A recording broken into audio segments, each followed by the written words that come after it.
Wayne Swan, welcome. So there are estimates up to a quarter of Labor's Victorian members are there through branch stacking. How did it get that bad? Well, that's why we're having a full investigation. That's why we've had full federal intervention. This is one of the biggest interventions that we've seen in the state branch in many years. So we can get to the bottom of this matter and sort it out. As the Premier just said, we need to work out how many bona fide members there are and how many have been stacked into the branch. That's why we have put in place such a comprehensive intervention into the affairs of the Victorian branch with the appointment of 2 highly credible administrators. If it is this bad in any organisation, isn't it reasonable to expect that the leaders of that organisation at the state and national level should have been across it and generally aware of it? Well, it is true that branch stacking rears its head from time to time across all political parties and all branches. Joe, you would well remember 20 years ago in Queensland, we had a similar problem and there was a comprehensive inquiry. We changed the rules. I think we changed the culture of the party, and the party in Queensland has been the better for it. This has now been seen to be much greater by order of magnitude than anyone could have anticipated. So we're going to deal with it in a comprehensive way. But the Labor Party is not alone when it comes to these problems. In fact, former Prime Minister Turnbull famously secured his seat in Parliament through a branch stack. What is really disturbing about this is its size, and we've got to get to the bottom of it, and we will. But shouldn't both you and Daniel Andrews have been aware of this? Well, no, we weren't aware of the magnitude or the size of this problem, which is why we're going to deal with it. It's not uncommon across any political party to see this happen, but to see it happen on this scale is incredibly disturbing, which is why we're acting.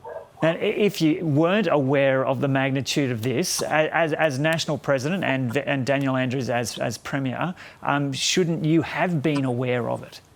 Well, we'll get to the bottom of that, won't we? That's why we've got 2 very independent people who are going to investigate the branch. They're going to look at the roles. They'll determine the scale of these activities. They'll be making recommendations about rules. But more importantly, I mean, we need to, and owe it to the membership in Victoria who are bona fide to clean this up. So how bad is it in other states and territories? I don't believe that we have a problem of this significance in other states and territories.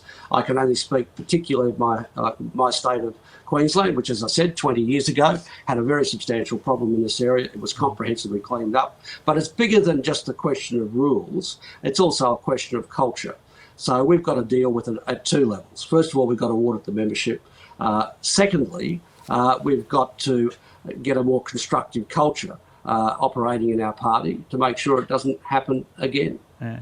Now, I'll go to a story from the Daily Telegraph this morning that's been reported there. Did New South Wales Labor receive a report in March finding that membership is so corrupted in parts of Western Sydney that rank and file members there feel they have no choice but to partake in it? Well, I haven't seen that report, so I can't speak to its authority. But we have procedures in New South Wales to deal comprehensively with this. We've just been through a review and a re-establishment of our structures and processes in New South Wales. I'm very confident if it is true, it'll be dealt with in that state. But are you aware of that report that was handed to New South Wales Labor authorities in March? I'm not aware of that report. Isn't that a significant enough report for the National President to be aware of? I don't know because I haven't seen it and I'm not aware of it. But if it's going to allegations of big problems with branch stacking, isn't that something that you should be aware of? Well, I haven't seen the report, so I can't comment on that report. But what I can comment on is the actions that have been taken in New South Wales over the last 12 months to revamp our organisation, make it much more accountable. We've dealt with governing structures. And if there is a report in New South Wales, I'm sure it will be dealt with thoroughly. And of course, if it wasn't dealt with that way, then the processes we've been through in Victoria would click in federally. But I'm very confident that New South Wales processes can deal with these sorts of issues. Yeah, so Steve Bracks and Jenny Macklin are highly respected Labor members. They'll run this review. Wouldn't it have been better, though, to get non-Victorians to get to the bottom of this? Well, I think that notion is just bizarre, to be frank. Both people appointed as administrators are deeply experienced, have very high levels of integrity and regard in the party and the wider community. I think they are an ideal pair to do this job. The notion that we should choose someone from somewhere else, I think is ridiculous. Yeah. How concerned are you about the possibility of the likelihood of this affecting voters' faith in the Labor Party?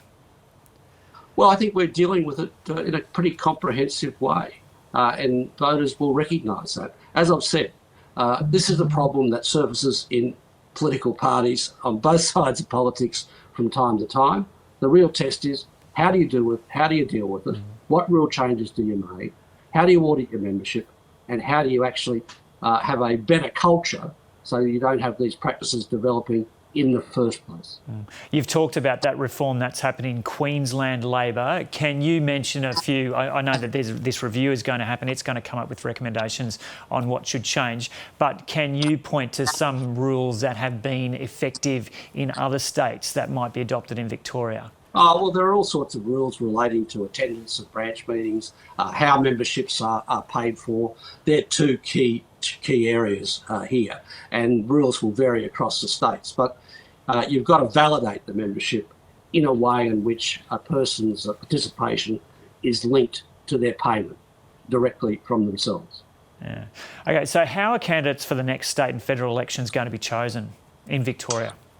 Well, that power now rests with the National Executive, and we will deal with this issue. But I want to make a broader point. Just because the National Executive and administrators have taken over the branch, that doesn't mean that local party members or affiliates won't continue to have a say and a contribution to make in the administration of the branch. We don't intend to run the branch out of Canberra, and we do want to give, in all processes we put in place, a maximum say to our local trade union affiliates and our branch members. And we'll keep that in mind as we receive recommendations from the administrators about how we handle pre-selections, both federal and state.